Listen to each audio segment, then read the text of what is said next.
देखिए, हम 40 सीट पर बिहार में लड़ेंगे बहुजन समाज पार्टी अपनी सरकार बनाने के लिए, अपनी बहन जी को प्रधानमंत्री बनाने के लिए सभी लोग संकल्प।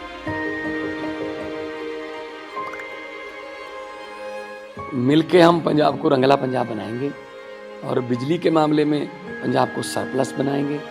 24 घंटे बिजली रहिंदी है जी, कोई दिक्कत नहीं बिजली दी सानू। गरीबां दा जिउण दा स्तर जिहड़ा जीवन ਉੱਚਾ ਪੱਧਰ ਹੋਇਆ ਕਿਵੇਂ ਚੱਕ ਸਕਦੇ ਹਾਂ, ਇਹ ਸਾਡੀਆਂ ਪ੍ਰਾਇੋਰਟੀਜ਼ ਨੇ। ਮੇਰੇ ਤੇ ਯਕੀਨ ਤੁਸੀਂ ਕੀਤਾ ਤਾਂ ਯਕੀਨ ਰੱਖਿਓ, मैं ਤੁਹਾਡਾ ਯਕੀਨ ਕਦੇ ਟੁੱਟਣ नहीं दूंगा। तेजस्वी यादव से दूरी और बीजेपी से नजदीकियां। बिहार की सियासत में ये उठापटक किसी बवंडर से कम नहीं है, जिसका असर केवल आरजेडी पर ही नहीं बल्कि एनडीए को पटखनी देने के लिए तैयार हो रही इंडिया गठबंधन पर भी बखूबी देखने को मिल रहा है। पहले विपक्ष सत्ता में आने के लिए हर एक पार्टी को धागे में बंधे मोती की तरह इकट्ठा हुए, लेकिन अचानक कुछ ऐसा हुआ कि गठबंधन की डोर खुलते ही सारे एक एक कर बिखरने लगे हैं। इंडिया गठबंधन में सियासत के इस बवंडर ने उस सुनामी का रूप ले लिया जब बिहार में सियासी हलचल के बीच बहुजन समाज पार्टी ने बड़ा फैसला लिया। बता दें कि मायावती की पार्टी बीएसपी बिहार की सभी 40 सीटों पर चुनाव लड़ेगी, जिसकी जानकारी खुद बसपा के बिहार प्रभारी अनिल कुमार ने दी। देखिए, बीएसपी इंडिया गठबंधन में शामिल अभी नहीं होने जा रही है और बीएसपी स्पष्ट रूप से कहना चाहती है कि अपने बहुजन समाज पार्टी के गठबंधन की है।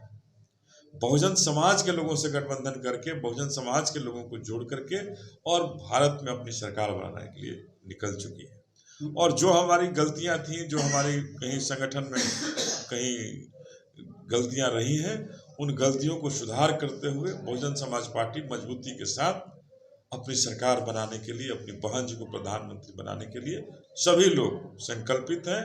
और बाबा साहब के संविधान को बचाने के लिए हम सभी ने संकल्प लिया है और बहन मायावती की सरकार को बनाने के लिए बहुजन समाज पार्टी का एक एक सिपाही तैयार है और निश्चित रूप से आगे 2024 की जो चुनाव होगी उसमें अपनी सरकार बनाएंगे। मिशन 24 बिहार में कितने सीट? देखिए, हम 40 सीट पर बिहार में लड़ेंगे बहुजन समाज पार्टी और लड़ करके कम से कम 12 सीट जीतने का है कि बहुजन समाज पार्टी बिहार से 12 सीट जीत करके रिकॉर्ड दर्ज करेगी। बिहार बसपा प्रदेश अध्यक्ष अनिल कुमार ने कहा कि कर्पूरी ठाकुर को भारत रत्न देकर भाजपा वालों ने गरीबों और पिछड़ों पर कोई एहसान नहीं किया है। भाजपा ने हमेशा गरीबों पर जुर्म ढाए हैं, इससे उनका पाप नहीं धुलने वाला है। वहीं उन्होंने बिहार में लगातार अपराध बढ़ने का दावा किया और कहा कि बढ़ते अपराध पर प्रदेश सरकार पूरी तरीके से मौन है। हमें न्याय नहीं मिल रहा है, इसीलिए पार्टी ने तय किया है कि हम बिहार की सभी 40 सीटों पर चुनाव लड़ेंगे।